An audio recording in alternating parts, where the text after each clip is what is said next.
Bien, Aurelio, quisiera que continúes con las declaraciones primeras del flamante presidente regional del Cusco, Jorge Acurio. Espero que me equivoque, pero la verdad lo que se ha podido percibir de las declaraciones del flamante presidente regional del Cusco es que lo que en la campaña había señalado respecto al gas natural, ¿no es cierto?, no a la exportación, porque estamos viendo que el presidente que ya se va, él sí tuvo como bandera, por ejemplo, no a la exportación, ¿no es cierto?, y la sostuvo y la sostiene hasta el día de hoy, ¿no es cierto? Pero estamos viendo que en este otro caso, el nuevo presidente regional parece que se ha olvidado, y en este caso lo que señala es un poco cambiando o volteando la tortilla y dice gas para el Cusco, y después remarca y dice GLP, o sea, gas licuado de petróleo.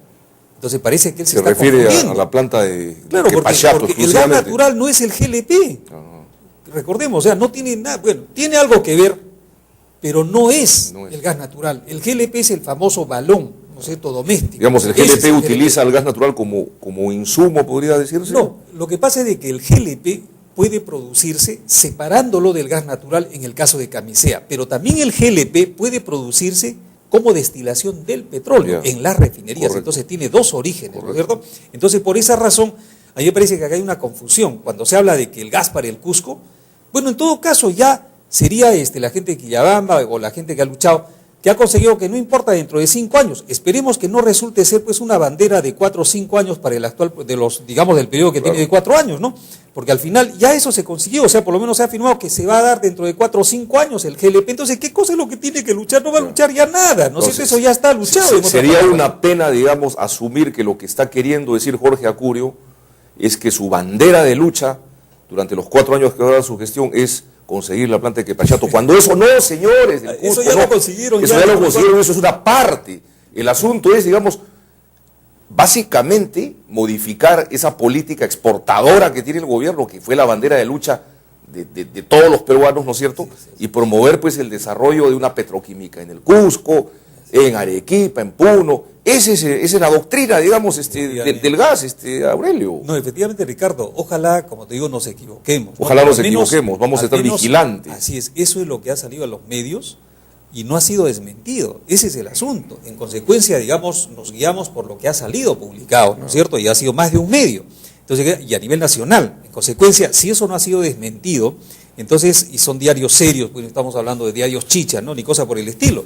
Entonces, me parece que esa es una situación que preocupa de todas maneras, porque al final yo pienso que mucha gente tenía cifradas sus esperanzas precisamente en este nuevo gobierno regional. Por supuesto. Bueno, como te digo, todavía esperemos, porque en este caso todavía el beneficio de la duda. En este caso. Esperemos que eso, digamos, se revierta, ¿no? O sea, que no vaya a ser lo que estamos en este momento percibiendo, y eso lo han percibido todos los medios, ¿ah? O sea, esperemos que nos equivoquemos y que digamos otra cosa será cuando se tome el timón, ¿no es cierto? Y lógicamente, y yo pienso que el Cusco en este caso, la mayor parte de la gente que digamos, se ha dejado convencer precisamente por un documento que se firmó ante los cusqueños que el primer día, ¿no es cierto?, de asunción de las funciones, estaría precisamente tomando el tema del gas. Esperemos que no vaya a ser el tema del gas para el Cusco, que el gas para el Cusco, eso ya está en camino. No importa que demore 5 años, pero ya está en camino. Entonces, ¿qué cosa es lo que se va a luchar? Estamos hablando del gas natural, no del GLP.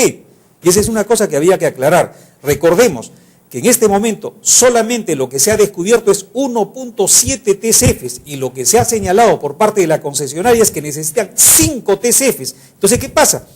Mientras tanto, paralelamente estamos, ¿qué cosa? Estamos haciendo que el lote 56 continúe, ¿no es cierto?, la exportación, y en algún momento se va a terminar, más tarde o más pronto que tarde, más pronto que tarde, ¿no? Porque al final, de una manera masiva, estamos exportando, ¿cuánto? 620 millones de pies cúbicos, ojo, diarios. ¿Qué significa? El doble de lo que consume hoy día el Perú. Eso es lo que estamos exportando. ¿A cómo? Estamos exportando a 5 veces, ojo, 5 veces, mejor dicho, es a partir del precio que se paga en Boca de Pozo. Ellos lógicamente lo realizan en el exterior a mayor precio, pero el precio que se paga en Boca de Pozo, vale decir, para el cálculo de las regalías y del canon, es 5 veces menores que la que paga un industrial peruano. 5 veces. O sea, estamos vendiendo a precios depredatorios un combustible en este caso que se nos va de las manos, un combustible no renovable que podría permitirnos, y al sur en particular, precisamente ¿qué? Industrializarse. Pero como se va a terminar más temprano que tarde, al parecer, si es que no se descubren más reservas, ojalá se descubra, como peruanos quisiéramos eso, pero no se descubren más, y lo que se ha descubierto simplemente ha desinflado las cifras que el ministerio el año pasado y el gobierno en particular había pues alaraqueado, ¿no? Que había 5, 10, 15 TCFs, y hoy día se señala, una empresa muy seria como es Petrobras, dice, tenemos solamente 1.7 TCFs. ¿Cuánto requiere el gasoducto andino? 5 TCFs como mínimo, Ricardo. Así es, y para reforzar estas sustentaciones, digamos, tan convincentes, porque la matemática no engaña, es bueno recordarle al público que países vecinos, como Bolivia, exportan a precios 5 o 6 veces... 12 a 13 veces más altos. Más altos. Lógico, o sea...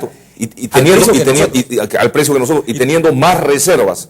Más del doble. Más del doble, ¿no es cierto? Igual Brasil, ¿no es cierto? No, lo que pasa, lo que ellos exportan es a Argentina y a Brasil. ¿No? Bolivia, Argentina y a Brasil. Y a Brasil. Entonces, ¿qué pasa? No hay necesidad de licuefactar, no tienen belchoritas ni cosa por el estilo. Simplemente exportan a través de tubería a la Argentina y a Brasil. Entre 12 y 13 veces más cara, más alto que lo que nosotros estamos regalando el gas. Entonces, esa es una situación que, por ejemplo, supongo que al Cusco, en este caso de particular, ¿no es cierto?, debe interesarle, porque al final es en función a eso, a ese bajísimo precio que se calcula el canon. Vale decir que el Cusco el día de hoy está recibiendo 5 a 6 veces menos de canon, ¿no es cierto?, por el mismo volumen de gas que se vende en el mercado local. Algo increíble, pero cierto. Así es. Finalmente, Aurelio, con los precios, digamos, más caros del lote 58, lo que comentábamos la siguiente semana y que creo que vale la pena reforzarlos, esto imposibilitaría, digamos, el ánimo de los inversionistas que quieran, digamos, invertir en la región Cusco, puesto que los precios en el Cusco del gas serían mucho más altos que los precios en Lima, con lo cual estaríamos fomentando más el centralismo. Claro, fíjate, no solamente en el Cusco, Ricardo, es en todo el sur, porque recordemos, digamos, en el Cusco va a ser ligeramente más barato que lo que va a ser, por ejemplo, en Arequipa, en Puno. Por el transporte. ¿No? Por el transporte. Entonces recordemos que el precio del gas no es, el caso del lote 58 en este caso, va a ser mayor que el que pagan los limeños, ¿no es cierto?, en este momento del lote 88. ¿Por qué? Porque se está terminando el lote 88 también. Entonces, ¿qué pasa? Lo que se ha encontrado y lo que se pueda encontrar mañana, ojalá se encuentre más, pero va a costar más, y ahí venía lo que tú señalabas de los industriales, va a ser disuasivo para los industriales. Dice, oye, pero ¿cómo me voy a establecer en el sur, ¿no es cierto?, si el gas es más caro? Pues continúo estableciéndome en el centro, vale decir, en Lima Callao.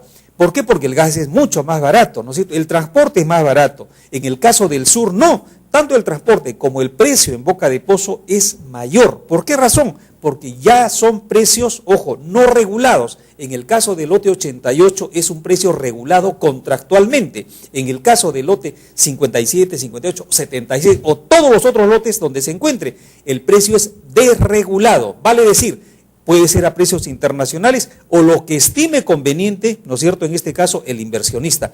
¿Quiénes son los perjudicados? Lógicamente, todas las regiones del sur. ¿Por qué razón? Porque ¿quién se va a establecer cuando sabe, ¿no es cierto?, que el precio del gas es mucho más alto que el que estaría pagando en Lima Callao? Obviamente, pues no son mecenas, ¿no? Entonces, a mí me parece que esa es una situación, por ejemplo, que podría ser una bandera para el gobierno regional, ¿no es cierto? Y de tal manera, y no solamente el gobierno regional del Cusco, sino los gobiernos regionales del sur, ¿no es cierto? Porque al final recordemos que poco vamos a hacer si el precio del gas es muy elevado. En consecuencia, no va a ser atractivo establecerse en el sur. De acuerdo. Aurelio, una pregunta. Aparte de Bolivia, ¿qué otro país es exportador de gas en Sudamérica en este momento? Bueno, en Sudamérica solamente es en el caso de Bolivia y Perú, pero hay en el Caribe tenemos Trinidad Tobago. Yeah. Trinidad Tobago, que en este momento lógicamente tiene pues 3 veces más reserva que nosotros, pero es una pequeña isla que tiene 1,5 millones de habitantes, entonces puede dar el lujo de exportar. O el caso de Bolivia, que tiene 3 veces menos habitantes que nosotros, pero tiene entre 2 y 3 veces más reserva que nosotros. Entonces, ellos sí pueden darse el lujo. ¿Y le vende a Argentina 12 veces más de lo que le vendemos nosotros? No, le vende en cuanto a precio se refiere. O sea, el precio es más elevado. Entonces, 12 veces más el precio, me refiero. Como precio. Ellos, por ejemplo, en este momento están vendiendo a $6.50, $7, hasta $8. Ojo, nosotros estamos vendiendo a 0.53 céntimos de dólar. ¿Y a Brasil a cuánto le venden? Ellos están vendiendo casi igual, un poquito menos, o sea, 50 céntimos ya. menos, ¿no? Entonces, más o menos está en esa proporción. Entonces, ¿por qué razón? Porque hay unos acuerdos especiales por la construcción del ducto que hizo Brasil, Petrobras en este caso, ¿no? Es una situación un poco especial. O sea, hay más o menos 50 céntimos de diferencia entre lo que vende Argentina, ¿no es cierto?, versus el Brasil. Pero vamos al hecho, por eso te decían antes, son entre 12 y 13 veces más alto el precio que paga,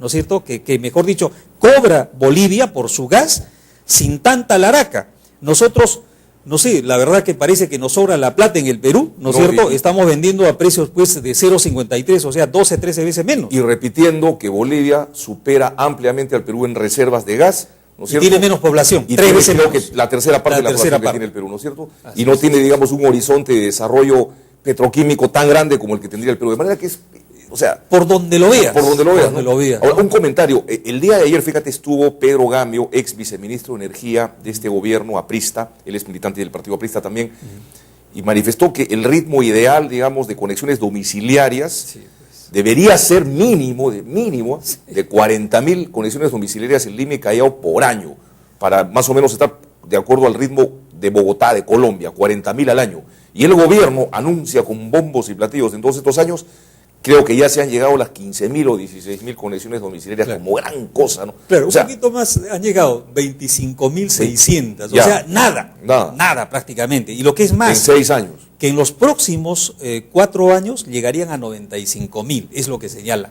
Para que tengamos una idea, y hay que reiterar el caso de Colombia que tú lo has mencionado, el día de hoy tienen más de 5.500.000, ojo, conexiones domiciliarias, que dan servicio a casi 30 millones de colombianos. Nosotros, bueno, mejor ya ni mencionar, 25.600, entonces llegaremos probablemente, ¿cuánto? En 600 o 700 u 800 años, de repente ni siquiera en ese periodo. O sea, estamos hablando de algo irrisorio. ¿Qué masificación, por favor? Mientras tanto, nosotros lo que estamos haciendo, ¿no es cierto? Bueno, no nosotros, los que gobiernan, lo que están haciendo es priorizando precisamente la exportación. Colombia no. Y todos los gobiernos en Colombia, todos, liberales, no liberales, en fin, y la empresa privada, ¿no es cierto?, lucharon ¿para qué? Para que se masifique el gas. En el caso de Perú, ¿no es cierto? ¿Qué masificación hablamos, por favor? Es decir, son palabras, pues, digamos, risibles las que se mencionan en el caso peruano, ¿no? Entonces, debiéramos seguir el ejemplo colombiano, Ricardo, y ese es justamente fundamental, me parece.